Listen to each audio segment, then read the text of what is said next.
नमस्कार, good morning, Radhe Radhe. आप सभी का फ्यूचर कोचिंग क्लासेस में बहुत बहुत स्वागत है। आशा करता हूं कि आप स्वस्थ होंगे, मस्त होंगे और पढ़ रहे होंगे। पढ़ते रहिए और संगम सीरीज करंट अफेयर की देखते रहिए, क्योंकि दोस्तों डेली यहां पे बहुत ही महत्वपूर्ण क्वेश्चन लाए जाते हैं जो आपके एग्जाम में बहुत ही हेल्पफुल होते हैं। यहाँ से क्वेश्चन तो अगर से अभी तक आपने फ्यूचर कोचिंग क्लासेस के यूट्यूब चैनल को सब्सक्राइब नहीं किए हैं तो आज ही तुरंत सब्सक्राइब करिए और जुड़िए हमसे और फ्यूचर कोचिंग क्लासेस के परिवार से। चलिए देखते हैं हम आज का पहला क्वेश्चन। बेहद ही महत्वपूर्ण क्वेश्चन है। कहा गया है हाल ही में नो स्मोकिंग डे कब मनाया गया? तो आपका ऑप्शन एक है 6 मार्च, दूसरा है 8 मार्च, तीसरा है 7 मार्च, चौथा है इनमें से कोई नहीं। तो दोस्तों आपका सही आंसर है अभी 8 मार्च को मनाया गया था नो स्मोकिंग डे। तो 8 मार्च को एक दिवस और मनाया गया था, अंतर्राष्ट्रीय महिला दिवस। ठीक है, 8 मार्च इम्पॉर्टेंट है लेकिन इसका थीम इम्पॉर्टेंट है, इसलिए इस क्वेश्चन को रखा गया है। नो स्मोकिंग डे का थीम क्या है? थीम अगर से पूछा जाए stopping smoking improve your brain health. मतलब अब की बार टारगेट दिया गया है ब्रेन, जो सिगरेट पीने से दोस्तों ब्रेन में दिक्कत आती है लोगों को, उसके लिए लोगों को जागरूक किया गया है। इसलिए थीम रखा गया है stopping smoking improving your brain health. ठीक है, इतनी बातें आप ध्यान देंगे। यह दोस्तों मनाया 8 मार्च को जाता है, लेकिन यह प्रतिवर्ष 8 मार्च को नहीं मनाया जाता। इतनी बातें ध्यान देंगे। क्यों नहीं मनाया जाता है? क्योंकि यह हर वर्ष मार्च माह के दूसरे बुधवार को मनाया जाता है। किस? हर वर्ष मार्च के दूसरे बुधवार को मनाया जाता है। तो चलिए देखते हैं हम अपना आज का पहला क्वेश्चन। कहा गया है हाल ही में कौन सा राज्य चौथी महिला नीति पेश करेगा? तो आपका ऑप्शन एक है बिहार, दूसरा है मेघालय, तीसरा है महाराष्ट्र, चौथा है तमिलनाडु। तो प्यारे दोस्तों आपका सही आंसर है अभी महाराष्ट्र सरकार ने चौथी महिला नीति को पेश किया है। आप इतनी बातें ध्यान देंगे। महाराष्ट्र है कहाँ पे? देखिए, महाराष्ट्र समुद्र तट से लगा हुआ एरिया है। ठीक है, पश्चिमी छोर पे है। भारत के पश्चिमी वाले एरिया जो है उस तट पर आता है पश्चिमी, जो कहा जाता है, जैसे देखिए इसको कहा जाता है दोस्तों मालाबार तट। ठीक है, मालाबार तट कहा जाता है। तो दोस्तों अगर से बात आती है महाराष्ट्र की, तो महाराष्ट्र की स्थापना अगर से पूछा जाए दोस्तों तो 1 मई 1960 को महाराष्ट्र राज्य की स्थापना हुई थी। क्लियर है इतनी बात? वही पूछा जाए मुख्यमंत्री कौन हैं महाराष्ट्र के? एकनाथ शिंदे हैं। वहीं राज्यपाल की बात की जाए रमेश बैस जी अभी जल्द ही बने हैं महाराष्ट्र के राज्यपाल। तो देखिए महाराष्ट्र अगर से पूछा जाए, मुंबई से एक क्वेश्चन बनता है कि मुंबई में अभी चल रहा है दोस्तों वुमेन प्रीमियर लीग, जिसे कहते हैं WPL। तो दोस्तों यहाँ पहली बार मुंबई में मनाया जा रहा है। अभी 4 मार्च से स्टार्ट हुआ है WPL। ठीक है, वहीं देखिए महाराष्ट्र भूषण पुरस्कार भी जल्द ही मिला था। किसको मिला था? तो दोस्तों अप्पा साहेब जी थे, अप्पा साहेब धर्माधिकारी जी को मिला था महाराष्ट्र भूषण पुरस्कार। इतनी बातें ध्यान देंगे। और इतनी थोड़ा सा और एक क्वेश्चन बनता है यहाँ से अगर से पूछा जाए, महाराष्ट्र में दोस्तों एलोरा और अजंता की गुफाएं हैं और वहीं पे एलोरा और अजंता महोत्सव भी अब की बार मनाया गया था। इतनी बातें आप ध्यान देंगे। तो चलिए देखते हैं हम अपना दूसरा क्वेश्चन। कहा गया है हाल ही में हिंदुस्तान यूनिलीवर के नए MD एंड CEO किसे नियुक्त किया गया है? तो बेहद ही महत्वपूर्ण क्वेश्चन है। तो आपका ऑप्शन एक है B गोप कुमार, तीसरा है तेजपाल मेहता, तीसरा है रोहित जावा, चौथा है इनमें से कोई नहीं। तो दोस्तों आपका सही आंसर है ऑप्शन तीसरा। तो रोहित जावा जी बने हैं हिंदुस्तान यूनिलीवर के MD एंड CEO। बात आती है हिंदुस्तान यूनिलीवर, देखिए ये इसका लोगो है कुछ इस तरह से। वही बात की जाए दोस्तों हिंदुस्तान यूनिलीवर की स्थापना कब हुई थी?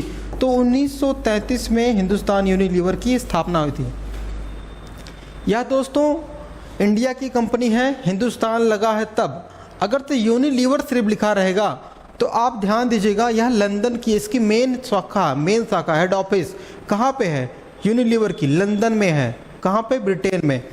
वहीं बात की जाए हिंदुस्तान, जो हिंदुस्तान में है शाखा, उसका मुख्यालय मुंबई में है। ठीक है, इतनी बातें आप ध्यान देंगे। कौन बने हैं? MDNCO रोहित जावा। चलिए देखते हैं क्वेश्चन नंबर 3। बहुत ही महत्वपूर्ण क्वेश्चन है। कहा गया है हाल ही में अहमदाबाद में आभासी रूप से विकास परियोजनाओं का उद्घाटन किसने किया? तो आपका ऑप्शन 1 है नरेंद्र मोदी, दूसरा है पीयूष गोयल, तीसरा है अमित शाह, चौथा है ज्योतिष सिंधिया। तो आपका सही आंसर दोस्तों है अमित शाह। अमित शाह क्या हैं? भारत के वर्तमान में गृह मंत्री हैं और इनके पास सहकारिता मंत्रालय भी है। अब देखिए कुछ मंत्रिमंडल से जो महत्वपूर्ण हैं उनके आप नाम याद रखेंगे। जैसे कहा जाता है भारत के रेल मंत्री कौन हैं? अश्विनी वैष्णव जी हैं। वहीं कहा जाए वित्त मंत्री आप सभी लोग जानते हैं निर्मला सीतारमण जी हैं। कानून मंत्री किरण रिजिजू जी हैं। शिक्षा मंत्री धर्मेंद्र प्रधान और विदेश मंत्री एस जयशंकर, रक्षा मंत्री राजनाथ सिंह और अमित शाह गृह मंत्री और सहकारिता मंत्रालय। ये प्रमुख मंत्रालय हैं। अगर पूछा जाए जनजातीय मंत्री कौन है तो अर्जुन मुंडा जी हैं। चलिए देखते हैं क्वेश्चन नंबर 4, बेहद ही महत्वपूर्ण क्वेश्चन है। कहा गया है हाल ही में किस राज्य की कैबिनेट में नई खेल नीति 2023 की मंजूरी दी गई है? तो यह दोस्तों बेहद ही महत्वपूर्ण क्वेश्चन है, जिस राज्य के लिए यह है। तो आइए देखते हैं किस राज्य ने यह मंजूरी दी है। तो आपका ऑप्शन 1 हरियाणा, दूसरा है महाराष्ट्र, तीसरा है उत्तर प्रदेश, चौथा है इनमें से कोई नहीं। तो प्यारे दोस्तों आपका सही आंसर है अपना प्यारा उत्तर प्रदेश, उम्मीदों का प्रदेश उत्तर प्रदेश अभी यहाँ कैबिनेट मिशन में पास हुआ है। तो सबसे पहले मुख्यमंत्री की बात की जाए तो आप सभी जानते होंगे कौन है? योगी आदित्यनाथ जी। राज्यपाल की बात की जाए तो कौन है? आनंदीबेन पटेल। उत्तर प्रदेश अपना स्थापना दिवस कब मनाता है? 24 जनवरी को मनाता है। कब? 24 जनवरी को उत्तर प्रदेश प्रतिवर्ष स्थापना दिवस मनाता है। वहीं बात की जाए उत्तर प्रदेश दोस्तों कौन कौन से राज्यों से टच करता है? देखिए बिहार है, झारखंड, छत्तीसगढ़, मध्य प्रदेश, राजस्थान, हरियाणा, उत्तराखंड, ये राज्य हैं। अगर से पूछा जाए दोस्तों एक केंद्र शासित प्रदेश भी है। कौन है? नई दिल्ली है भारत की राजधानी, और एक इंटरनेशनल बॉर्डर भी बनाता है उत्तर प्रदेश नेपाल के साथ। इतनी बातें क्लियर हैं। अब देखिए पूछा जाए उत्तर प्रदेश के सबसे पूर्वी जिला कौन सा है? बलिया है। सबसे पश्चिमी जिला श्यामली है। सबसे उत्तर वाला जिला सहारनपुर और सबसे लास्ट वाला सोनभद्र है। इतनी बातें उत्तर प्रदेश से। वहीं बात की जाए उत्तर प्रदेश में कितने ज़िले हैं? 75 ज़िले हैं। और कितने संसद का चुनाव होता है उत्तर प्रदेश से? तो 80 सांसद चुने जाते हैं उत्तर प्रदेश से। इतनी बातें आप ध्यान देंगे उत्तर प्रदेश से। वहीं बात की जाए उत्तर प्रदेश का जो विस्तार है दोस्तों पूरब से लेके पश्चिम तक कितना किलोमीटर है? करीबन 650 किलोमीटर की दूरी हो जाती है। वहीं उत्तर से दक्षिण पूछा जाए तो 240 किलोमीटर की सीमा बनाता है उत्तर प्रदेश। लंबाई आप ध्यान देंगे। चलिए देखते हैं अगला क्वेश्चन। क्वेश्चन नंबर 5 है। कहा गया है हाल ही में ईरान और कौन सा देश एक दूसरे के देशों के दूतावास खोलने की सहमति दी है? तो आपका ऑप्शन 1 यूक्रेन, दूसरा है सऊदी अरब, तीसरा है अफगानिस्तान, चौथा इनमें से कोई नहीं। तो आपका सही आंसर जैसा कि आप देख रहे हैं ये है सऊदी अरब, और सऊदी अरब में यह सहमति मिली है किसके साथ? ईरान के साथ। अब बात आती है सऊदी अरब, जिसकी अगर से राजधानी पूछा जाए तो क्या है? रियाद है। तो वहीं पूछा जाए यहाँ पे डेजर्ट एक है, क्या है? रब अल खाली डेजर्ट है। सऊदी अरब में बहुत बड़ा डेजर्ट है। यह माना जाता है कहाँ पे दोस्तों? जो एशिया वाला क्षेत्र है, लास्ट यहाँ पे एशिया ख़त्म होता है और यहीं पे सबसे बड़ा डेजर्ट माना जाता है। इतनी बातें क्लियर हो गई होंगी। अब देखिए एक रेखा जाती है, कर्क रेखा, कहाँ से? देखिए सऊदी अरब से भी होती हुई जा रही है यूएई के समीप तक। और यहाँ पे देखिए कुछ, यहाँ पे देखिए रेड सी है और इसी के बगल में है अरब का गल्फ है। ठीक है, अदन की खाड़ी जिसे कहा जाता है। चलिए देखते हैं थोड़ा सा और इसके बारे में। जैसे पूछा जाता है अभी जल्द ही दोस्तों, अभी 2023 का करंट में हमने पढ़ाया था एक मुकाब, क्या नाम था? मुकाब, ध्यान दीजिएगा। मुकाब परियोजना को कौन लाया था? सऊदी अरब लाया था। वहीं पूछा जाए सऊदी अरब कितना रुपए 800 अरब डॉलर। ठीक है, इस परियोजना में, इस प्रोजेक्ट में सऊदी अरब लगाएगा मुकाब प्रोजेक्ट में। क्लियर है इतनी बातें? चलिए देखते हैं अपना अगला क्वेश्चन। क्वेश्चन नंबर 6वां है, कहा गया है हाल ही में Golden City Gate Tourism Award समारोह किस देश में आयोजित किया गया? तो आपका ऑप्शन 1 है जर्मनी, दूसरा जापान, तीसरा ऑस्ट्रेलिया, चौथा है इनमें से कोई नहीं।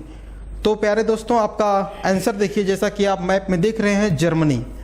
तो जर्मनी में यह सिटी टूरिज्म अवार्ड को समारोहित किया गया है, समारोह हुआ है।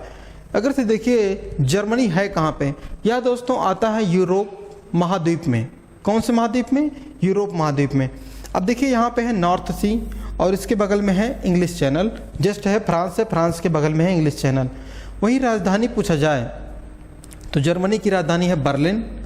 ठीक है, और जर्मनी में है दोस्तों कील नहर। कौन सी नहर है? कील नहर।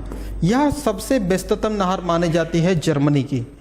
जर्मनी की साथ साथ विश्व की सबसे व्यस्ततम नहर कोई है तो कील नहर है। इतनी बातें आप ध्यान देंगे। तो चलिए देखते हैं हम अपना अगला क्वेश्चन। कहा गया है क्वेश्चन नंबर 7 में, हाल ही में भारत और कौन सा देश आर्थिक रक्षा संबंधों को मजबूत करने की सहमति हुई है? तो आपका ऑप्शन 1 है मलेशिया, दूसरा है अफगानिस्तान, तीसरा है ऑस्ट्रेलिया, चौथा है इनमें से कोई नहीं। जैसा कि आप देख रहे हैं मैप में, यह है ऑस्ट्रेलिया। सबसे छोटा महाद्वीप ऑस्ट्रेलिया है और आपका सही आंसर भी ऑस्ट्रेलिया है।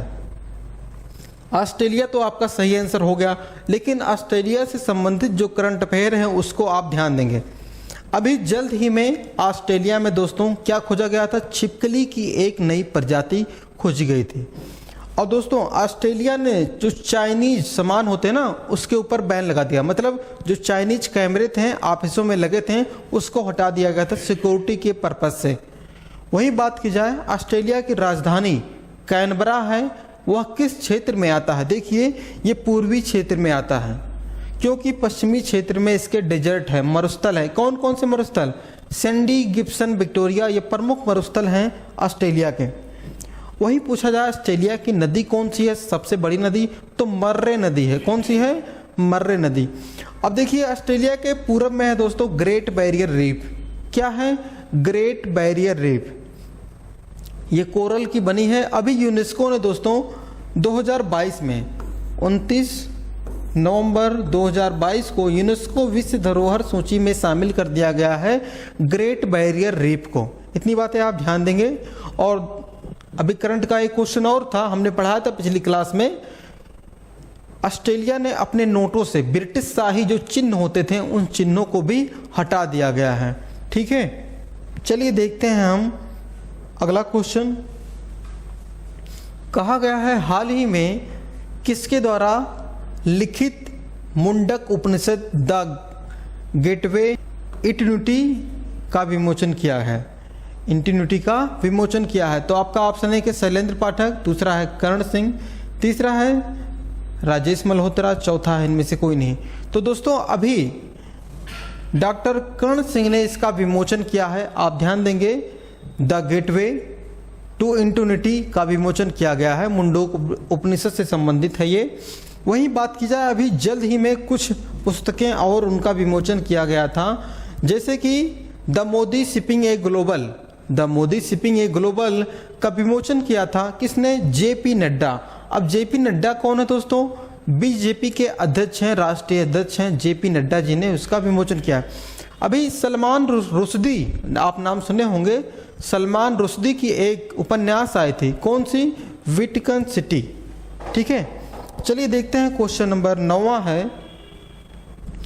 कहा गया है हाल ही में किस देश का पहला इलेक्ट्रिक तीर्थ यात्रा गलियारा मिला है? तो देश का पहला इलेक्ट्रिक गलियारा कहाँ पे मिला है तीर्थ यात्रा के लिए है? तो आपका ऑप्शन 1 है उड़ीसा, दूसरा है उत्तराखंड, तीसरा राजस्थान, चौथा हिमाचल प्रदेश। तो दोस्तों आपका सही आंसर है अभी उत्तराखंड में यह पहला इलेक्ट्रिक तीर्थ यात्रा गलियारा खोजा गया है, मिला है भारत को। अब देखिए उत्तराखंड है कहाँ पे? उत्तर प्रदेश के टच करता है और उत्तर प्रदेश से अलग हुआ है। कब अलग हुआ है? 9 नवंबर सन 2000 को, सन 2000 को या उत्तराखंड उत्तर प्रदेश से अलग हुआ। लेकिन जब यह अलग हुआ था तो इसका नाम था उत्तरांचल। क्या नाम था? उत्तरांचल। 2007 में उत्तरांचल का नाम बदल कर दोस्तों कर दिया गया उत्तराखंड। इतनी बातें ध्यान देंगे। अब उत्तराखंड की बात आती है तो उत्तराखंड के मुख्यमंत्री की बात आएगी दोस्तों, तो उनका नाम क्या है? तो उनका नाम है पुष्कर सिंह धामी। पुष्कर सिंह धामी। अब इन्होंने दोस्तों अभी जल्द ही में एकल महिला स्वरोजगार योजना का आरंभ किया था। इतनी बातें ध्यान देंगे। और डेजर्ट युद्धाभ्यास जो हुआ था उत्तराखंड में हुआ था। और एक क्वेश्चन और बनता है, नकल विरोधी कानून। कौन सा? नकल विरोधी कानून अभी जल्द ही उत्तराखंड लाया था। और मदर मिल्क बैंक की स्थापना कौन किया? उत्तराखंड ने किया। चलिए देखते हैं हम अपना आज की श्रृंखला का लास्ट क्वेश्चन। कहा गया है हाल ही में किस देश के क्रिकेटर शान मार्श ने प्रथम श्रेणी के क्रिकेट से संन्यास ले लिया है? तो आपका ऑप्शन एक है इंग्लैंड, दूसरा ऑस्ट्रेलिया, तीसरा न्यूजीलैंड, चौथा इनमें से कोई नहीं। तो आपका सही आंसर दोस्तों ऑस्ट्रेलिया के ये खिलाड़ी हैं शान मार्श। ऑस्ट्रेलिया से दो क्वेश्चन और हम निकालते हैं। जैसे ऑस्ट्रेलिया और तस्मानिया, तस्मानिया कहाँ पे है? ऑस्ट्रेलिया के जस्ट नीचे है। और यहाँ पे एक जल संधि होती है। कौन सी जल संधि? बास जल संधि होती है। ठीक है, इतनी बातें आप ध्यान देंगे। बास जल संधि कहाँ पर है? वहीं ऑस्ट्रेलिया के प्रधानमंत्री की बात की जाए दोस्तों, एंथोनी जी हैं। कौन है? एंथोनी एल्बनीज हैं। चलिए देखते हैं अपना क्वेश्चन समाप्त होता है। और आज का ब्रह्मास्त्र है, क्या संबंधित है? भारत और विश्व के जो देश हैं युद्ध अभ्यास हैं उससे। सबसे पहले पहला युद्ध अभ्यास बहुत ही महत्वपूर्ण, भारत और अमेरिका के मध्य कोप युद्ध अभ्यास। दूसरा है बांग्लादेश के संप्रति। कौन है? संप्रति है भारत और बांग्लादेश से। वही बात की जाए दोस्तों हिम विजय, भारतीय सेना भारतीय वायुसेना मिलकर यह युद्ध अभ्यास करती है हिम विजय। सिट मैक्स या दोस्तों भारतीय सेना सिंगापुर सेना दोनों लोग मिलकर करती हैं यह युद्ध अभ्यास। समुद्र लक्ष्मण भारतीय नौसेना और रॉयल मलेशियन सेना मिलकर करते हैं दोस्तों समुद्री लक्ष्मण युद्ध अभ्यास। चांग थांग युद्ध अभ्यास भारतीय सेना भारतीय वायुसेना मिलकर यह अभ्यास करती हैं। तो दोस्तों अगला है टाइगर टाइम्प, अमेरिका और भारत के मध्य होता है, यह त्रिपक्षीय युद्ध अभ्यास होता है। वहीं सबसे लास्ट में हम देखें दोस्तों शून्य मैत्री, भारत और जापान के मध्य होता है सैन्य अभ्यास शून्य मैत्री। तो चलिए पिछली क्लास का हम रिवीजन करते हैं बहुत समय में। तो आपका पहला क्वेश्चन था पिछली क्लास का, हाल ही में आई रिपोर्ट के अनुसार यूपीआई लेन देन कितने प्रतिशत बढ़कर 36 करोड़ हो गया है। तो आपका दूसरा ऑप्शन सही था, 50% बढ़कर यूपीआई हो गया है दोस्तों 36 करोड़। क्लियर है? क्वेश्चन अगला देखते हैं, हाल ही में किस राज्य में अट्टुकल पोंगल धूमधाम से मनाया गया? तो दोस्तों आपका सही आंसर था केरल। पोंगल की बात आए तो तमिलनाडु है, अट्टुकल पोंगल केरल में मनाया जाता है। क्वेश्चन तीसरा है, हाल ही में जम्मू कश्मीर में कहाँ सबसे ऊंचा प्रतिष्ठित राष्ट्रीय ध्वज लगाया गया? तो दोस्तों जम्मू कश्मीर का डोडा जिला है, वहाँ पे लगाया गया सबसे ऊंचा 100 फीट का झंडा, तिरंगा झंडा। क्वेश्चन चौथा है, हाल ही में पिल्त्जर आर्किटेक्चर पुरस्कार 2023 का किसने जीता और कौन विजेता हुए? तो दोस्तों सर डेविड चिपरफील्ड हैं। कौन है? चिपरफील्ड हैं। चलिए देखते हैं क्वेश्चन पांचवा है, हाल ही में किस देश में 25 वर्ष में पहली बार महिलाओं को सेना में शामिल होने की अनुमति मिली है? तो दोस्तों कौन है? कोलंबिया है। ठीक है, कोलंबिया में यह मिला है, कोलंबिया की सेना ने, कोलंबिया के देश ने यह परमिशन को दिया है। अगला है, भूमचुग उत्सव कहाँ पे संपन्न हुआ? दोस्तों यह सिक्किम में संपन्न हुआ था। सिक्किम 36वें संविधान संशोधन के तहत भारत का राज्य बना। तो यह क्वेश्चन आपके लिए है। क्वेश्चन बहुत ही महत्वपूर्ण है। कहा गया है हाल ही में कहाँ भिखारी मुक्त शहर पहल शुरू की गई है, भिखारी मुक्त शहर की पहल शुरू की गई है। तो आपका ऑप्शन एक है नागपुर, दूसरा बेंगलुरु, तीसरा नई दिल्ली, चौथा इनमें से कोई नहीं। तो इसका आंसर क्या होगा? अगर से आपको इसका आंसर पता है तो कमेंट जरूर करिएगा। वीडियो अच्छा लगा है तो वीडियो को लाइक करिए। अगर से अभी तक आपने चैनल को सब्सक्राइब ना किए हैं तो सब्सक्राइब जरूर करिए और जुड़िए हमसे फ्यूचर कोचिंग क्लासेस के माध्यम से और अपने परिवार में। तो दोस्तों, वीडियो अच्छा लगा है तो शेयर जरूर करिएगा। हम मिलते हैं अगली क्लास में और ही बेहतरीन कंटेंट के साथ, महत्वपूर्ण करंट अफेयर के साथ, महत्वपूर्ण टॉपिक के साथ। आज के लिए बस इतना ही। थैंक यू, धन्यवाद। हंसते रहिए, पढ़ते रहिए।